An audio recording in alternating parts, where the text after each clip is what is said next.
Oh, hey, didn't see you there. Today on the MGMR show, we will discuss Premium Rush, The Expendables 2, and some DVD releases coming out this week and next week. Hey, we just got out of Premium Rush a little bit ago, fresh view from it. Premium Rush, if you didn't know, is about a cycler who delivers packages, and one day he gets caught up in delivering a ticket, and a corrupt detective wants to take the ticket away for money purposes, and it stars Joseph Gordon-Levitt and Michael Shannon. David Coep directed this film, and it is quite comedic at times and also action-packed. I had a blast with it. Michael Shannon, every time he's on the screen, he shines. Probably maybe the best comedic performance all year, maybe if not the best performance all year. And Joseph Gordon-Levitt, we all know how good he is, but there is some bad acting here and there, but that's not what you're looking for in a movie like this. David Coep's directorial style is very stylish right from the get-go, from the zoom in and zoom out of the streets, and where Joseph Gordon-Levitt's character is going to be delivering the packages and whatnot. And the bike scenes are actually very action-packed, and I had a really fun time watching it. It's just, you know, I've been cycling this summer, I'll admit it. I've been riding my bike this summer, and in this movie, is really for me, and anybody who likes to ride bikes, watch this movie. It gives cyclers a good name, I think. A lot of people give them down the road for carrying their chains around and beating the crap out of taxis and stuff. But this movie puts it in a good light, at times a bad light, but it's a really action-packed fun, honestly. Premium Rush is quite short, but it works to its advantage because, the plot is somewhat simple, There's a backstory going on that actually has a lot to do with the main story with an Asian girl, and she's very unconvincing in the film, but it doesn't really matter because all you want to see is fun bike chases and Michael Shannon's character laugh, basically, because his laugh is hysterical in this movie. At times, Premium Rush plays off like a Looney Tunes episode, due to the main character, Joseph Gordon-Levitt's character's name being Wally, and his nickname being Coyote. At times, the chase scenes, the falls, and the bike rides play off like Wally Coyote and Roadrunner from Looney Tunes, and I don't know if a lot of people have noticed it, but I noticed it about halfway through the movie, and I really appreciated it for that. It's a really cool gem in the film. Overall, Premium Rush is a really good time, really funny, action-packed time, and I advise you to go out, check it in a matinee. It didn't do very well in the box office this weekend, but it's a pretty good movie. It's probably in my top 10 this year, and I give the movie an 80%. Noises. We're literally in the parking lot of some building right now. We do not have a studio. We have good equipment, but we're investing in better equipment, so we're sorry if you hear that. We still hope that you enjoy this review. Hey, I just got out of the movies. I figured I'd go see the #1 movie in America the past 2 weeks, which is called The Expendables, aka this movie has too much talking in it.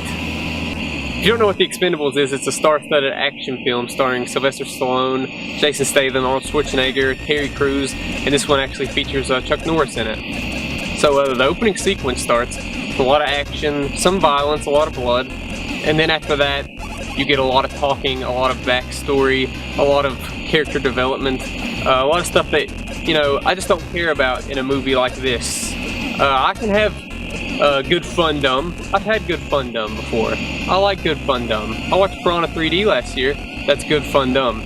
This movie was just dumb. It wasn't good or fun, honestly. It had its moments. You got Terry Crews, who was just an excellent character actor, and you got Jason Statham, who's actually really good and really talented.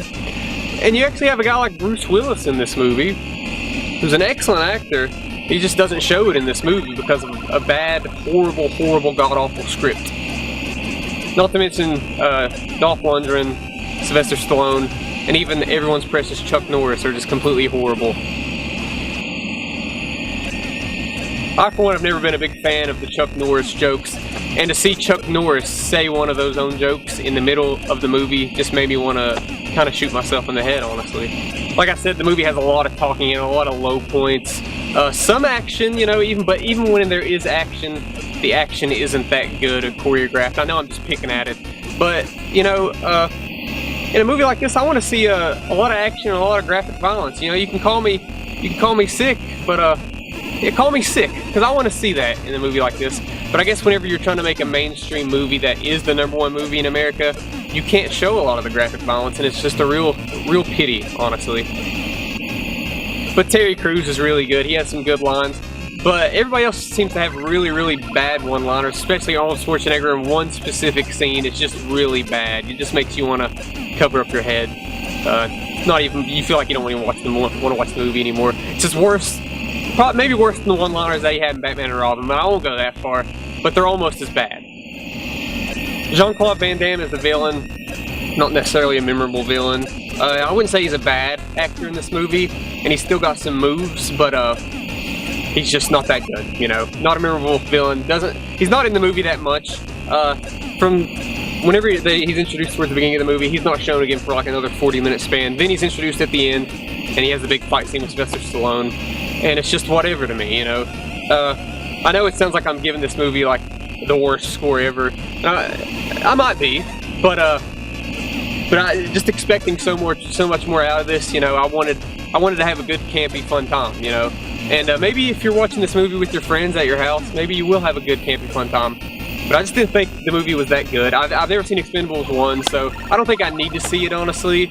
I really don't. Like, it's not like a lot of stuff in Expendables 1 carried over to this movie. I seriously doubt it. I don't really understand the somewhat praise the movie is getting. It got pretty decent reviews, and I don't see it. It's just not that fun. You know, I didn't really like the movie Machete that much, but I thought Machete was a lot more campy and a lot more fun than this movie. This movie took itself too serious at times, and most I can suggest is for people to rent it, unless you're really into these actors that have never been good at acting in their lives, but they used to be in pretty good action movies in the 80s. Unless you're really into that, I wouldn't suggest it, and I give the movie a 53%. Coming out this week and the next week. DVD that came out this week is a movie called Think Like a Man, which is a movie I watched when it came out. And I know what a lot of you are thinking, it looks like a rip-off of a Tyler Perry movie, when honestly it actually is a rip on Tyler Perry movies. It makes fun of the genre like that. It has pretty good acting in it, pretty good script. Kevin Hart is pretty hilarious. It has some really, really pretty girls in it. So, but honestly, like, there's even scenes that it makes fun of Tyler Perry movies in it. They discuss watching a Tyler Perry movie and they make fun of it. Even though towards the end it gets a little cliche and it's a little long, I still suggest it. It's definitely worth renting.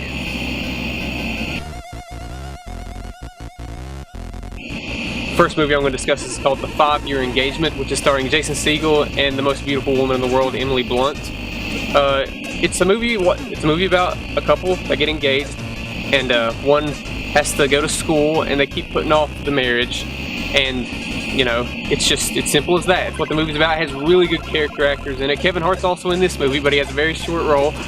Just everybody in this movie does a really good job. It's from the director of Forgetting Sarah Marshall and Get Him to the Greek, and it's up there with Forgetting Sarah Marshall. Get Him to the Greek wasn't that great. This movie's a lot better than that. It's kind of long, but who cares? You know, when you're invested in these characters and the comedy and the drama that they're sending to your heart, you really care about it. So I would buy this movie, honestly. I would buy it. So check it out. It comes out next week. Piranha 3D, which Piranha 3D is the movie that I had a blast in last year in the theaters. The 3D was just spectacular. But Piranha 3 Double D is a complete 180 of that. Basically the same kind of concept. It just takes place in a water park. And the comedy isn't as good, the characters aren't as memorable, the deaths aren't nearly as good. The deaths suck, actually. The movie kind of sucks. It kind of sucks. It has one good cameo, which is David Hasselhoff.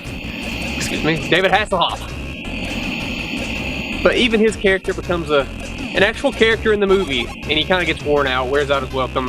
Definitely pass on this. It's not worth anybody's money. Lastly, we have Season 8 of The Office, which is coming out next week. And a lot of people was downing this season before it even started because Steve Carell wasn't on here. But I can assure you, Ed Helms does a good job of leading The Office as the boss. Rainn Wilson, John Krasinski, and Ed Helms, all fantastic leads on this show. Not as many story arcs as some past seasons, but whenever it does get the story arcs towards the middle, there's a lot of stuff at stake, and it really shows that you care about the characters. Gets me really excited for the next season. So if you're a true fan, I would definitely buy it. If you're skeptical about buying it, find it online, watch it online.